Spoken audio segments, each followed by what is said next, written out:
Hello दोस्तों।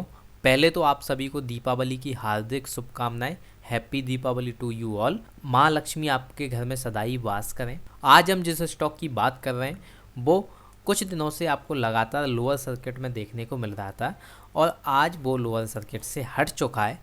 तो यहाँ पे आपको लोअर सर्किट से हटता हुआ ये दिखेगा, लेकिन फिर भी अगर आप देखेंगे कि यहाँ पे जो स्टॉक प्राइस है वो लगातार नीचे ही जा रहा है। तो इस कंडीशन में हमें क्या करना चाहिए, क्योंकि कंपनी तो बहुत अच्छी है, फंडामेंटली बहुत स्ट्रांग है। तो इस कंडीशन में हमें क्या करना चाहिए ये हम देखते हैं। जो स्टॉक प्राइस कुछ दिनों से लगातार नीचे जा रहा था, जो लोअर सर्किट बना रहा था, ये बना रहा था 4% का। तो 4% में ये नीचे आते आते अब ये आ चुका है, ऑलमोस्ट आपको 800 पे देखने को ये मिलेगा। तो ये जो स्टॉक प्राइस है आपको यहाँ पे देखने को ट्रेड करता हुआ मिलेगा। जिस कंपनी की हम बात कर रहे हैं ये आपको डिफेंस में देखने को मिलती है और ये स्पेस की जो टेक्नोलॉजी है उसमें भी काम करती है। बहुत अच्छी कंपनी, फंडामेंटली बहुत स्ट्रांग है। ये कंपनी लॉन्ग टाइम के लिए बहुत ज़्यादा फ़ायदेमंद होगी। अगर आप इसे लॉन्ग टाइम तक होल्ड करते हैं तो ये बहुत अच्छा प्रॉफिट आपको निकाल के देगी, क्योंकि जो स्पेस और डिफेंस की जो कंपनीज होती हैं वो बहुत कम होती हैं मार्केट में, आपको बहुत ही कम देखने को मिलेंगी। और जो कंपनी होती हैं तो उन पे बहुत ज़्यादा प्रेशर होता है कि उन्हें बहुत अच्छे से परफॉर्म करना है, बहुत अच्छे से ग्रोथ करनी है कंपनी की और बिजनेस की। तो ये जो कंपनी है ये बहुत अच्छे तरीके से काम कर रही है। आपने नाम सुना होगा HAL, हिंदुस्तान एरोनॉटिक लिमिटेड। ये कंपनी कितना अच्छा काम करती है। अब कोई बोल देगा कि ये कंपनी का जो शेयर प्राइस है वो ओवर वैल्यूड है या कंपनी अच्छे से काम नहीं कर रही। नहीं, क्योंकि ये कंपनी ने खुद में ही अपना इतिहास बना दिया। ये अब इतनी ज़्यादा एस्टैब्लिश्ड हो चुकी है, इतनी ज़्यादा काम कर चुकी है कि अब कोई भी इस पे भरोसा कर सकता है बिना कुछ सोचे, फंडामेंटली भी बिना सोचे। इसका कोई अगर आप स्टॉक प्राइस उठा लोगे तो कुछ नहीं होगा। आपने जो शेयर उठाया है इसका कुछ नहीं होगा, आपको ना लॉस होगा और ना ही आपके रुपए डूबेंगे। आप हमेशा ग्रोथ ही करते जाएंगे। तो जिस कंपनी की हम बात कर रहे हैं उसका स्टॉक प्राइस आपको 800 पे देखने को मिलता है और जिस कंपनी की हम बात कर रहे हैं उसका नाम है पारस डिफेंस एंड स्पेस टेक्नोलॉजी। इस कंपनी का अगर आप शेयर प्राइस देखेंगे ये 800 पे आपको देखने को मिलता है, 798.8 पे। और ये आपको देखने को मिलता है 4% के डाउन पे। ये 4.5 आज डाउन गया है ये शेयर प्राइस। और अगर आप देखेंगे तो इसकी जो ओपनिंग हुई थी वो थोड़ी सी, यहाँ पे आपको थोड़ा सा प्रॉफिट देखने को मिला, फिर ये डाउन गया। उसके बाद थोड़ी सी जो ट्रेड हुई स्टॉक की प्राइस वो ऊपर गई, उसके बाद ये डाउन डाउन आती चली गई।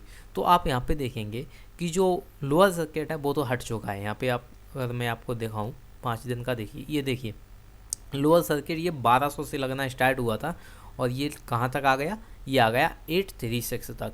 836 तक यहाँ तक ये लगा लोअर सर्किट। इसके बाद यहाँ पे ये ऊपर गया, यहाँ से लोअर सर्किट हटा और यहाँ पे ऊपर ट्रेड किया, अब धीरे धीरे फिर से नीचे आ गया है। तो इस कंडीशन में हमें क्या करना चाहिए ये हम देख लेते हैं। अगर पारस डिफेंस एंड स्पेस टेक्नोलॉजी की बात करें तो ये कंपनी बहुत ही ज़्यादा स्ट्रॉन्ग आपको देखने को मिलेगी। इस कंपनी का अगर हम मार्केट कैप देखें तो ये आपको देखने को मिलेगा 3000 करोड़ का। करंट प्राइस इसका आपको पता ही है। बुक वैल्यू जो है इसकी है 44.4, यानी कि जो CMP है, करंट मार्केट प्राइस जो है इस शेयर की, वो काफ़ी ज़्यादा टाइम्स यहाँ पे ट्रेड कर रही है। तो बुक वैल्यू से बहुत ज़्यादा ऊपर देखने को मिल रही है हमें। स्टॉक का P रेशियो देखें तो 154, ROC 12.6, ROE return on equity अगर देखें तो ये अच्छा है, 12.3 है। और जो कंपनी ने हाई लगाया है, शेयर प्राइस जो हाई गया है वो गया है 1272 का और जो लो लगा था वो 456 का। यहाँ पे ये जो IPO है इतना ये लिस्ट हुआ था इस टाइम पे इतना, और ये हाई गया था। इसके बाद इसने डायरेक्ट लोअर सर्किट लगाना शुरू किया और इसने अब ब्रेक लिया है 798 पे। तो यहाँ पे ये आपको ब्रेक देखने को मिलता है। अगर एक शेयर की फेस वैल्यू की बात करें तो 10 रुपीज़ आपको देखने को मिलती है। अगर इसमें एनालिसिस करें कंपनी का तो ये 17.99 यानी कि ऑलमोस्ट 18 टाइम्स आपको जो शेयर का प्राइस है वो इतने ज़्यादा बुक वैल्यू से ट्रेड करता हुआ देखने को मिलेगा। कंपनी बहुत अच्छे तरीके से प्रॉफिट बना रही है, रिपीटेडली प्रॉफिट बना रही है, लेकिन अभी तक इस कंपनी ने डिविडेंड नहीं दिया है। हालांकि कंपनी अभी क्या है, अपना जो डिपार्टमेंट है वो एक्सपेंड करेगी, जो कंपनी की जो चीज़ें हैं, फैसिलिटीज़ हैं वो एक्सपेंड करेंगी। जो टैक्स रेट है वो लो दिखती है हमें यहाँ पे। और कंपनी के पास डेप्टर देखने को मिलेंगे 242.2 दिनों के। अगर कंपनी के हम क्वार्टर रिजल्ट की बात करें तो यहाँ पे हम क्वार्टर जो रिजल्ट है उसमें देखेंगे कि हमें ज़्यादा डिटेल में कुछ नहीं मिलता है, क्योंकि कंपनी जो है टोटली आपको न्यू देखने को मिलती है। लेकिन अगर प्रॉफिट और लॉस में हम देखें तो मार्च 2020 का हमें डेटा मिलता है, उसमें देखेंगे कि नेट प्रॉफिट यहाँ पे 2017 में 2 करोड़, फिर 25 करोड़, 19 करोड़ और उसके बाद 20 करोड़। मार्च 2020 में लग चुका था लॉकडाउन, यहाँ पे सारी चीज़ें बंद हो गई थी, ऑलमोस्ट बंद हुई थी वहीं देखने को मिली थी। तो इस टाइम पे भी इतना अच्छा प्रॉफिट इसने निकाल के दिया था। और जो ये कंपनी का बैलेंस देखिए, सेल्स यहाँ पे हुई 147 और एक्सपेंस हुए 107। तो ये बहुत अच्छे तरीके से इन्होंने बैलेंस कर रखा है चीज़ों को। यहाँ पे देखिए एक्सपेंस आपको हमेशा कम देखने को मिलेंगे सेल्स से, तो इसी वजह से कंपनी काफ़ी ज़्यादा प्रॉफिट में रहती है और ये कंटिन्यूसली रिपीटेडली प्रॉफिट में ही देखने को आपको मिलेगी। कंपनी का जो फंडामेंटल है वो बहुत अच्छे हैं, कंपनी बहुत अच्छे तरीके से बिजनेस में आई है और बहुत ही अच्छे तरीके से ग्रोथ कर रही है। अगर शेयर होल्डिंग पैटर्न हम देखेंगे तो यहाँ पे आपको देखने को मिलेगा प्रमोटर्स जो हैं वो कंपनी में 59% आपको देखने को मिलेंगे ऑलमोस्ट। फॉरेन इंस्टीट्यूशनल इन्वेस्टर आपको देखने को मिलेंगे 4% और डोमेस्टिक इन्वेस्टर आपको देखने को मिलेंगे 7.5%, 7.6%। और पब्लिक यहाँ पे आपको देखने को मिलेगी 29%। कंपनी बहुत ही ज़्यादा फंडामेंटली स्ट्रॉन्ग है। तो अब बात करें कि हमें इस टाइम पे क्या करना चाहिए इस शेयर प्राइस में, तो इस टाइम पे आपको थोड़ा सा और टाइम आपको पेशेंस रखने की ज़रूरत है। क्यों? क्योंकि कंपनी का जो शेयर प्राइस है हो सकता है अब यहाँ से रिवर्सल ले। यहाँ से अगर रिवर्स जाता है तो ये कंपनी का शेयर प्राइस फिर से आपको 1012 के पास देखने को मिलेगा कुछ ही टाइम में।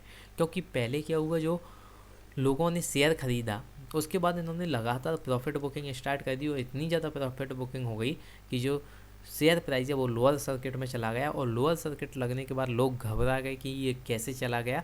उसके बाद लोगों ने इसे ख़रीदना बंद कर दिया और ये डायरेक्ट फिर लोअर सर्किट में ही लगा रहा 5 से 6 दिनों तक। ऑलमोस्ट यही होता है हर कंपनी के साथ। जब क्या होता है, लोअर सर्किट लगता है तो लोग सोचते हैं कि अब कैसे ख़रीदें, अब नहीं ख़रीदेंगे। तो कभी ना कभी वो आपको लोअर सर्किट हटता हुआ देखने को मिलता ही है। तो यहाँ पे आपको लोअर सर्किट हटने को तो मिला है, लेकिन मैं यही कहूँगा कि आप थोड़ा सा और पेशेंस रखिए। अगर ये फिर से 850 के ऊपर जाता है तो आप इसको बाई कर सकते हैं। यहाँ पर अगर आपको फिर से ट्रेड हुआ देखने को मिलता है तो आप फिर से बाई कर सकते हैं, फ्रेश बाई यहाँ पे आप कर सकते हैं। और अगर ये आपको और नीचे जाता हुआ दिखता है, 7 अगर 80 को क्रॉस करता है ये, तो फिर आप इसमें यहाँ पे पेशेंस रखना होगा या आपको यहाँ पे नहीं खरीदना है। यहाँ पे आपको ख़रीदना नहीं है कि ये कम हो गया, क्योंकि ख़रीदना आपको यही है। फिर क्या हुआ, अगर ज़्यादा नीचे आता है तो फिर आप इसको शेयर प्राइस हमने टारगेट रखा है वो 800 कर सकते हैं कि अगर ये रिवर्सल आता है तो 800 पे हम बाई कर लेंगे। यानी कि फ्रेश बाई हमें कब करना है ये भी बहुत अच्छे तरीके से हमें सोचना पड़ता है। और अगर अभी तक आप इस कंपनी को होल्ड कर रहे हैं, आपने ख़रीदा 1200 पर और आप इसको अभी भी होल्ड कर रहे हैं, तो मैं यही कहूँगा कि आप इसे होल्ड करिए, क्योंकि कंपनी फंडामेंटली बहुत ज़्यादा स्ट्रॉन्ग है। इसमें आपको लॉन्ग टर्म में कोई प्रॉब्लम नहीं आएगी।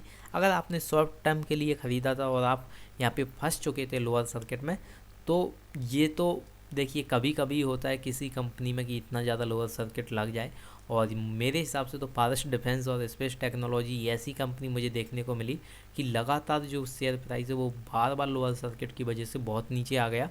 और ये कंपनी लेकिन आपको फिर से ऊपर जाते हुए देखने को मिलेगी। उसके लिए आपको क्या करना होगा, थोड़ा सा इंतज़ार कीजिए, क्योंकि कंपनी को आप थोड़ा क्या शेयर प्राइस को थोड़ा सा कंसोलिडेट होने दीजिए। ये लगातार नीचे आ गया है, शेयर प्राइस लगातार नीचे आ गया है और लगातार नीचे आने की वजह से जो इन्वेस्टर हैं वो थोड़े क्या होते हैं, टेंशन में आ जाते हैं कि अब हम इसका क्या करें।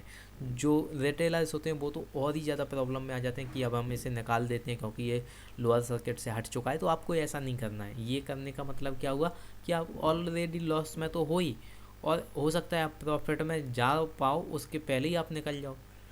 तो मैं यही कहूँगा कि अगर आप यहाँ पे हैं और 780 के नीचे अगर ये जाता है तो आप यहाँ पे रुक जाइए, पेशेंस रखिएगा। यहाँ पे आपको फ्रेश बाई नहीं करना है। अगर 780 के नीचे जाता है फ्रेश बाई तब तक नहीं करना है जब तक कि आपको इसमें रिवर्सल देखने को ना मिले। और अगर आप कल के लिए अगर इंतजार कर रहे हैं, कल से मीन्स ये है कि अगर आप 2 से 3 दिनों बाद की बात कर रहे हैं, तो यहाँ पे आपको पेशेंस रखना होगा, क्योंकि जो स्टॉक प्राइस है अगर वो फिर से ऊपर जाता हुआ देखने को मिलता है तो आप यहाँ पे 850 पे आप बाई कर सकते हैं, यहाँ पे फ्रेश बाई आप कर सकते हैं। तो इतना आपको करना है कि आपको कब बाई करना है, कब आपको सेल करना है, कब पेशेंस रखना है, सारी चीज़ें आपको पता होनी चाहिए। और मैं तो यही कहूँगा कि आप इसे होल्ड कीजिए, लंबे टाइम तक होल्ड कीजिए। अगर आपको ये समझ में आता है तो ठीक, वरना आप जो चाहें वो आप कर सकते हैं, क्योंकि सारी चीज़ें एट दी एंड आपके ऊपर हैं।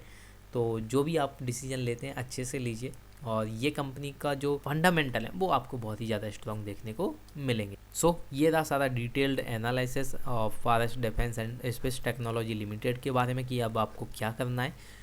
तो अगर आपने डीमेट अकाउंट अभी तक ओपन नहीं किया है, लिंक मैंने डिस्क्रिप्शन बॉक्स में दे दी है। आप स्टॉक आपको बहुत ही अच्छा ब्रोकरेज हाउस देखने को मिलता है, यहाँ पे आप अपना डीमेट अकाउंट ओपन कर सकते हैं और यहाँ पे आपको बहुत ही कम चार्जेस देखने को मिलेंगे। सो आप स्टॉक बहुत ही अच्छा ब्रोकरेज हाउस है, आप जाइए डिस्क्रिप्शन बॉक्स में लिंक पर क्लिक कीजिए और आप स्टॉक में डीमेट अकाउंट ओपन करके आज से ही अपनी इन्वेस्टिंग शुरू करें।